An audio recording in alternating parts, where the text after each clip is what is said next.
myself Rasika Pagaria from Araham College. Today we are going to start with the new book, that is Political Science S2. In this we will be studying the Western political thoughts, and this is the success publication book. As I have told you earlier also, I would really prefer looking from the success publication if you study from the success publication. Syllabus में क्या क्या cover होता है देखो. First topic is about the Russell law. In this we are going to study the state of nature, general will, theory of social contract. In second chapter we are going to study about the Hegel, idealism, theory of state, views on freedom. And then in third chapter we will be studying about J.S. Mill, views on liberty, representative government, views on utilitarianism.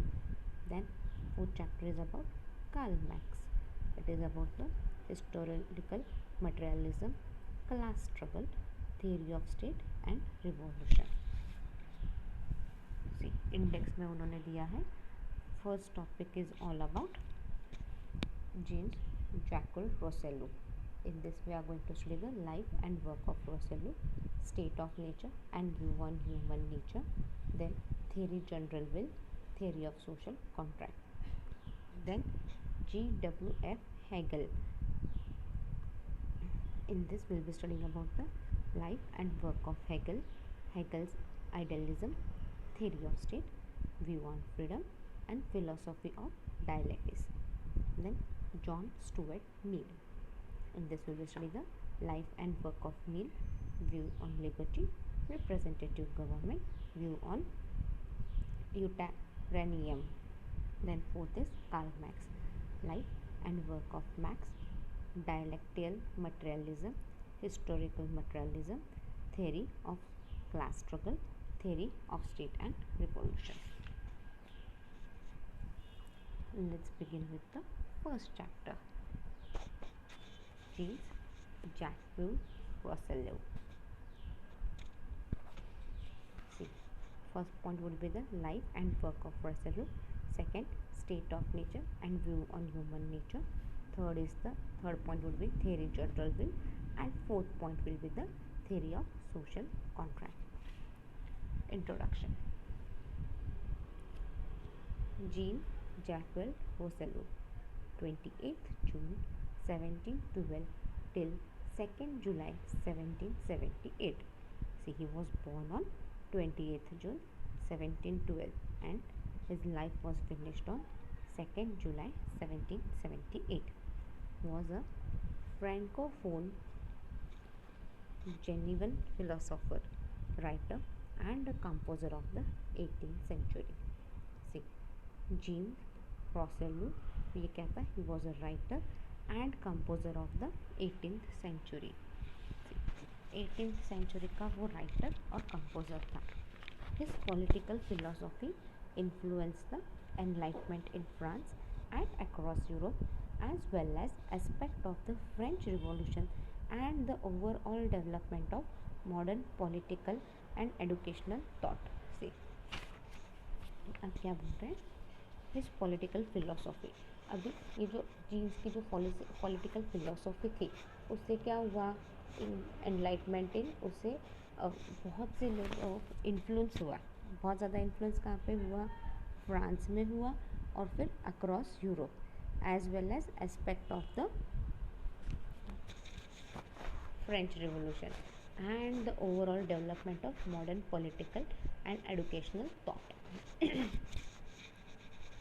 उसके जो political philosophy थे वो France में बहुत famous थे और Europe में भी थे, और उधर क्या हुआ, उसके just because of the French revolution वहाँ पे पूरा ओवरऑल डेवलपमेंट हुआ of modern political and educational thought.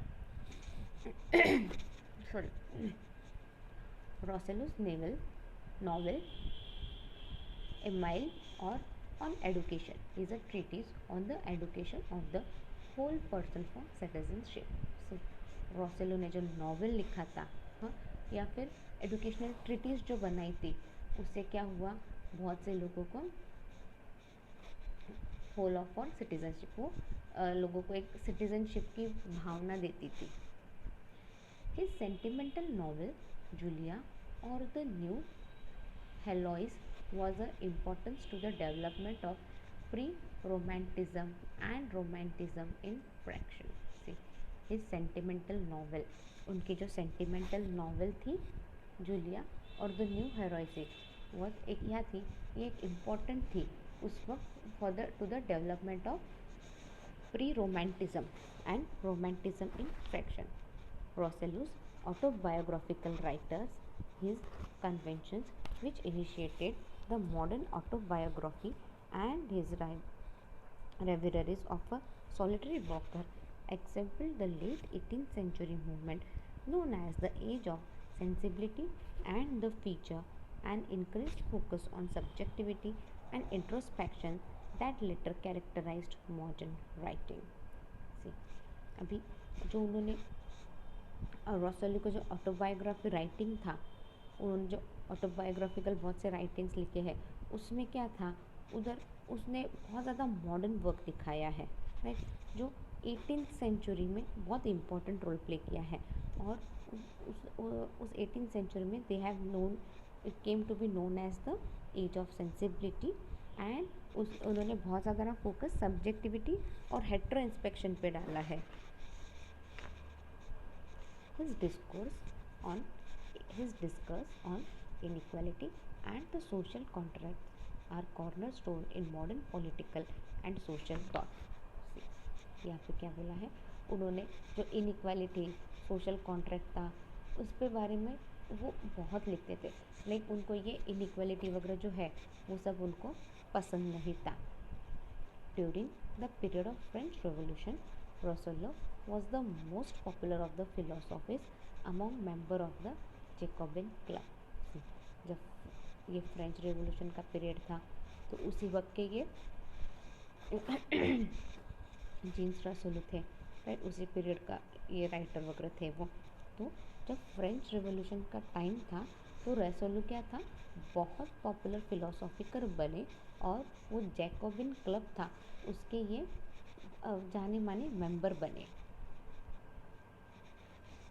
Rousseau was interred as a national hero in the Pantheon in Paris in 1794, 16 years after his death. See, रोसेलो को क्या बोला उन्होंने, रोसेलो को एक नेशनल हीरो बोल के डिक्लेयर किया. कब? पेरिस में इन 1794. उसकी डेथ के 16 साल के बाद they declared him in the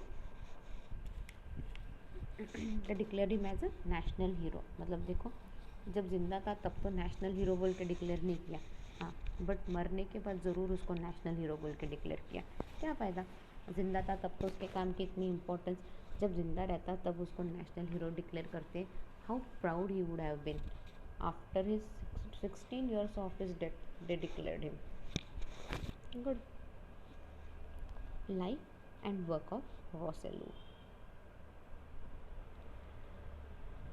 The Swiss-born philosopher, author, political theorist, one who forms an explanation or theories on a subject based on a careful study, and a composer, writer of music, Jean Jacques Rousseau ranked as one of the greatest figure of the French Enlightenment, a period of great artist awakening in France. अब जब अपन उसके life और work के बारे में बात करने वाले हैं तो यहाँ पे उन्होंने बोला है एक स्विस बॉर्न फिलोसोफर है, ऑथर और पॉलिटिकल थेरेटिस्ट का मीनिंग उन्होंने बोला है जो हर थेरी अच्छे से एक्सप्लेन करे.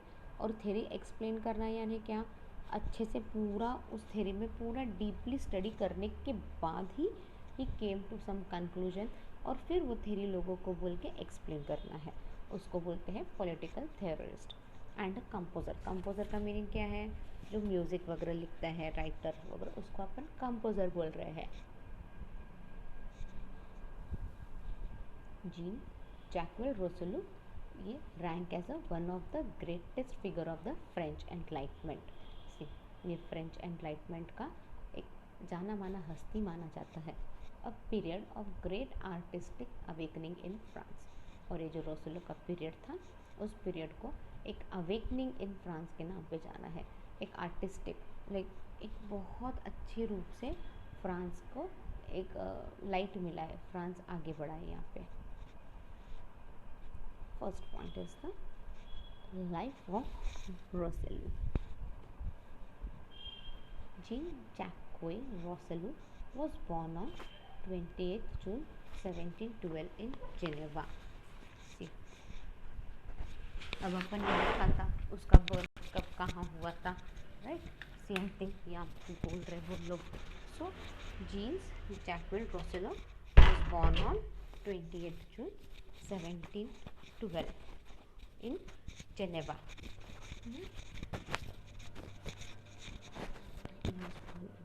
Geneva. Moving towards the next point. His mother died of fever 9 days later. अभी जब वो बॉर्न हुए थे तब उनकी मॉम को फीवर आ गया था। तो जैसे ये 9 years के थे रोसेलो, his mother was no more, she was dead.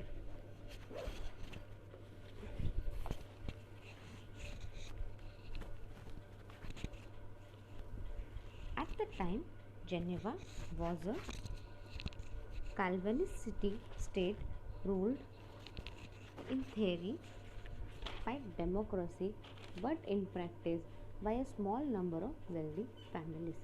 See, जब ये रोसेलो बॉर्न हुए थे उस वक्त जेनेवा क्या था? जेनेवा सिटी पे स्टेट रूल था, राइट? और in theory by democracy, like democracy से थोड़ा रूल हो रहा था, बट क्या है, बहुत कम वेल्दी फैमिलीज थी, मतलब पैसे वाले लोग उस वक्त बहुत ज़्यादा नहीं थे।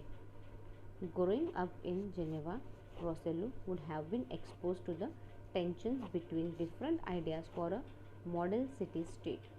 से अगर जिनेवा में अगर बड़े होते हैं रोसेलो, तो रोसेलो को क्या है, वो जो उनके सिटी में जो टेंशन चल रहा है बिटवीन द बहुत से आइडियाज़ आ रहे कि बाबा अपना मॉडर्न सिटी स्टेट सिटी कैसे चाहिए, मॉडर्न सिटी स्टेट कैसा चाहिए, उसके ऊपर बहुत सा टेंशन वगैरह चल रहा था।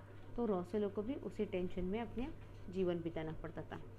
He often spoke favourably for Geneva as a model for an ideal state. See, तो वो जिनेवा के फेवर में बहुत से आइडियाज़ वगैरह भी देते थे उनके।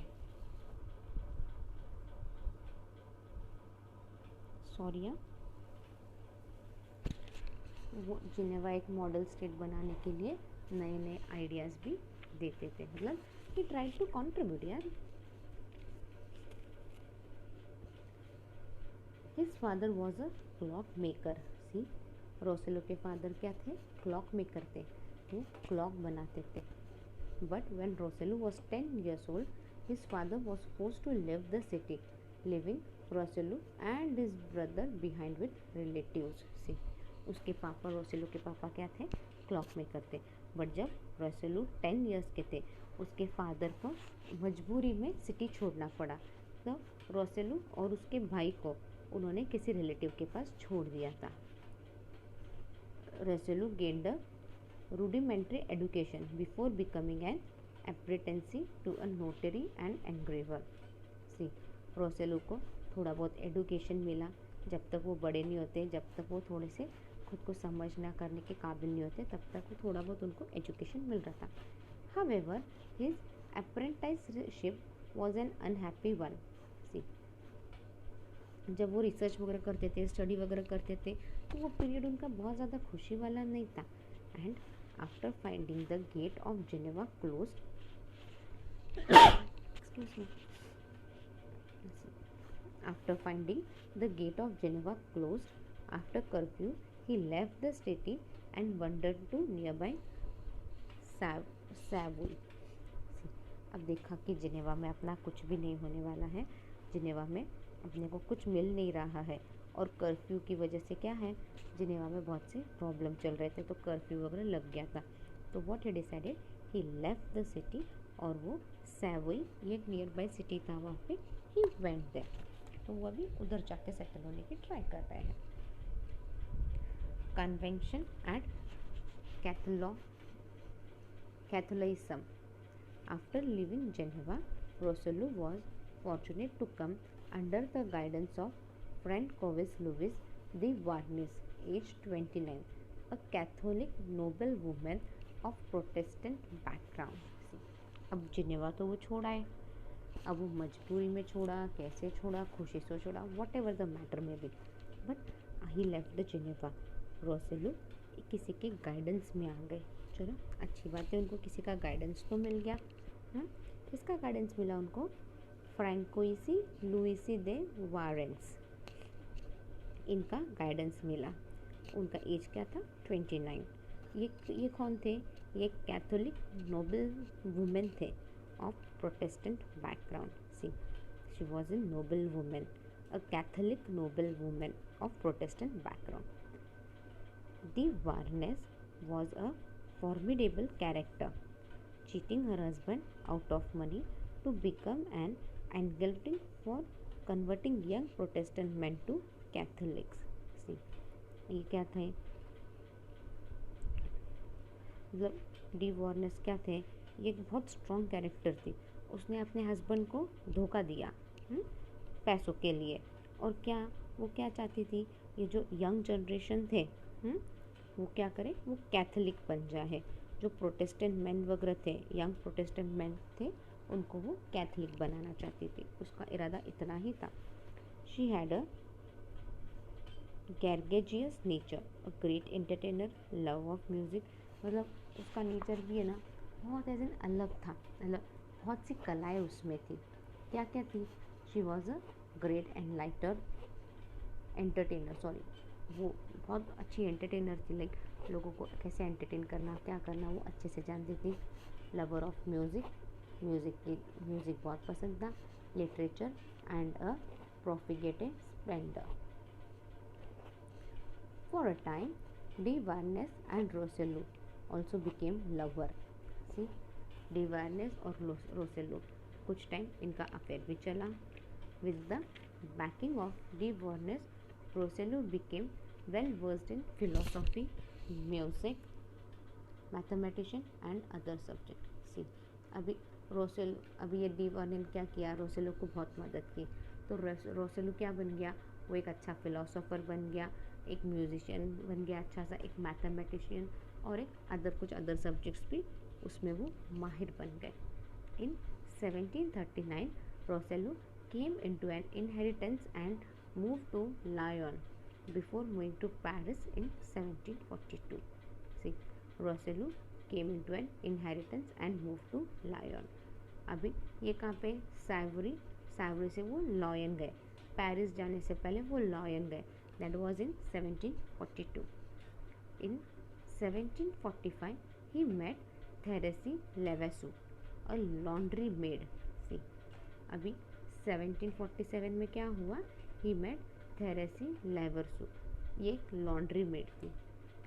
She became his lover, friend and later wife. See, अभी इन दोनों में थोड़ा सा रोसेलो और डी वार्नेस में क्या पहले बताया कि थोड़ा सा दोनों को एक दूसरे से लव हो गया था, अफेक्शनेट हो गया था, बट ज़्यादा कुछ था नहीं. And they winded up there only. और फिर वो पेरिस गए तो वहाँ पे एक लॉन्ड्री मेड थी. तो ये रोसेलो को उस लॉन्ड्री मेड से प्यार हो गया. She became her lover, friend. और बाद में रोसेलो ने उसके साथ शादी भी कर ली. Rousseau said they had 5 children but all were left at an orphanage, something he later admitted to regretting. See, Rousseau को कितने बच्चे थे? मतलब रोसेलो और थेरेसी के 5 बच्चे थे, बट एक को भी उन्होंने अपने पास नहीं रखा. सबको उन्होंने ऑर्फनेज में डाल दिया. बाद में उसने एडमिट किया, रोसेलो ने बाद में एडमिट किया, मैंने बच्चों को ऑर्फनेज में डाला और उसका उसे बहुत ज़्यादा पश्चाताप है. Like really feels bad over there. फिर इन पेरिस, अब पेरिस में क्या हुआ देखते हैं. In Paris he became a close collaborator with Denis Diderot. अभी पेरिस में क्या हो गया? उसका एक अच्छा कोलैबोरेशन हो गया with Denis and the two became leading intellectual of the day, और ये दोनों क्या हो गए, उस वक्त के लीडिंग इंटेलेक्चुअल्स बन गए. They published the influential magazines encyclopedia. अभी उन्होंने क्या किया, दे स्टार्टेड पब्लिशिंग द अच्छे अच्छे मैगजीन्स बनाना चालू किया. One of them was the encyclopedia. Their writings were radical and anti clerical. See, उनके राइटिंग्स कैसे थे, their writings were radical and anti clerical. Rousseau's writing stood out for its forceful and captivating style. See, Rousseau का जो भी लिखा हुआ था वो क्या है, इट स्टूड आउट, मतलब वो अलग से हट के आके दिखने लग गया, क्योंकि वो बहुत अच्छे एक कैप्टिवेटिंग स्टाइल में था. Rousseau was also an excellent musician. See, Rousseau क्या था, एक बहुत अच्छा म्यूजिशियन भी था. He attempted to sell a new system of numbered musical notations to the एमेडेक्लिक साइंस. सी, उन्होंने क्या किए, बहुत अच्छे अच्छे सिस्टम्स बनाए नंबर म्यूजिकल्स के, और उन्होंने ये एकेडमिक डिल्स साइंस को दिए. हिज सिस्टम वॉज रिजेक्टेड दो he was offered praises for his mastery of his subject. But वो जो उसका सिस्टम था म्यूज़िक में, जो उसका वो जो सिस्टम उसने अपनाया था, इट वॉज रिजेक्टेड. वो रिजेक्ट हो चुका था. Though he was offered praise for his mastery of his subject. Rousseau was also a composer and his work were warmly received by King Louis XV. See, रोसेलू क्या था, composer था, और उसके work के काम की तारीफ, उसके काम का एप्रिसिएशन कौन करता था, King Louis 15. Rousseau could probably have gained employment as a court composer for the king. रोसेलू को क्या है, रोसेलू को क्या है, वुड हैव गेन्ड एम्प्लॉयमेंट, उसको किंग के दरबार में एज अ कंपोज़र बोल के नौकरी आराम से मिल जाती थी.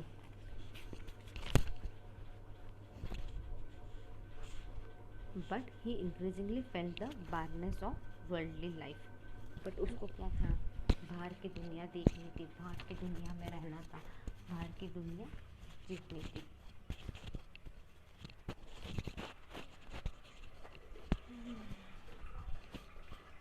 In particular, he was drawn to the awareness of how worldly achievement and riches could easily corrupt the better nature of man. See, in particular, उसको एक अवेयरनेस करना था कि बाबा वर्ल्ड में अगर आपको अचीवमेंट करोगे, रिच बनोगे, तो करप्शन भी कैसा हो जाता है आदमी. लाइक बोलते हैं ना, पैसा आने के बाद आदमी करप्ट हो जाता है एंड ऑल. ये कैसे क्या होता है, ये सब रोसेलू को देखना था, जानना था. इसलिए उसको किंग के दरबार में नौकरी नहीं करनी थी. मतलब कितनी अच्छी सोच है देखो इसकी. क्यों नौकरी नहीं करनी, आराम से काम मिलता था, बट नहीं करना है अपने को वहाँ पे. क्यों, क्योंकि अपने को बाहर की दुनिया का सब देखना है. पैसा आते ही आदमी कैसे बदल जाता है, ये अपने को देखना था यहाँ पे.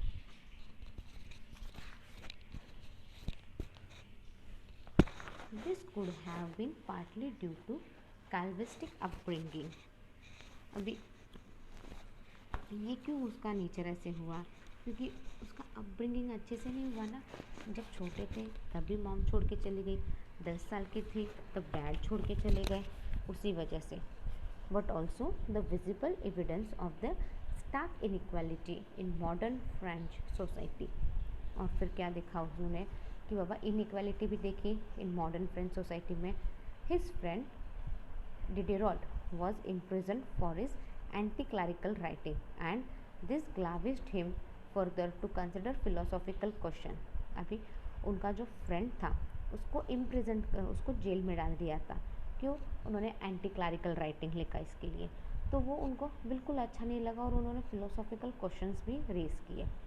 He was while walking to visit his friend in jail that he later recorded having a sudden illuminating thought. See, जब वो अपने दोस्त को जेल में मिलने जा रहे थे तब उनके दिमाग में एक सडनली एक आइडिया आया, एक थॉट आया, that man is naturally good and that it is from this institution along that man becomes wicked. See, तब उनके दिमाग में क्या थॉट आया कि बाबा आदमी नेचर से हमेशा अच्छा रहता है, राइट, और वो उसके इंस्टीट्यूशन से भी अच्छा बनता है, बट बाद में आगे जाके अलॉन्ग फिर इंस्टीट्यूशन थोड़ा सा ख़राब रहा तो क्या है, और दूसरे लोगों के साथ रह के वो विकेड बन जाता है, बराबर है ना। In 1750 he published a discourse on the science and the arts. See, अभी इन 1750 में क्या हुआ, उन्होंने पब्लिश किया a discourse on the science and art. He was an easy he was an essay on how civilization could have a destructive influence on human being। सी, उस फिर उन्होंने एक ऐसे भी लिखा कि बाबा सिविलाइजेशन कैसा डिस्ट्रक्टिव इन्फ्लुएंस करता है ह्यूमन बीइंग में। It won first prize for the Academy of Dijon and gave him growing fame as an influential philosopher। See, he won first prize, उनको फर्स्ट प्राइज मिला from the Academy of Dijon, और फिर growing fame as an influential philosopher। The idea that society had taken a wrong turning was not new। See, ये देखो, अभी society ने एक wrong turn ले लिया है, ये नया नहीं था। Perhaps the most radical idea was that man was essentially good। See, अभी ये जो आइडिया था, उन्होंने जो बोला कि बस सोसाइटी रॉन्ग टर्न ले रही है एंड ऑल, वो ठीक है, वो नया नहीं था, बट क्या है, आदमी भी अच्छा रह रहा है, like men are not changing here। This idea was the inherent goodness of man was rejected by Catholics and especially Calvins, which emphasized the sinful nature of man। अब ये जो आइडिया था उसका गुडनेस ऑफ मैन का, ये Catholics उन्होंने ये idea reject किया, स्पेशली कैल्विन्स ने, जो सिंफुल नेचर ऑफ मैन पे बिलीव करते हैं। मतलब ये जो आइडिया था वो हर किसी ने उसका एक्सेप्ट नहीं किया। Now we'll wind up our lecture here. In next lecture we'll be starting with the point music। Thank you।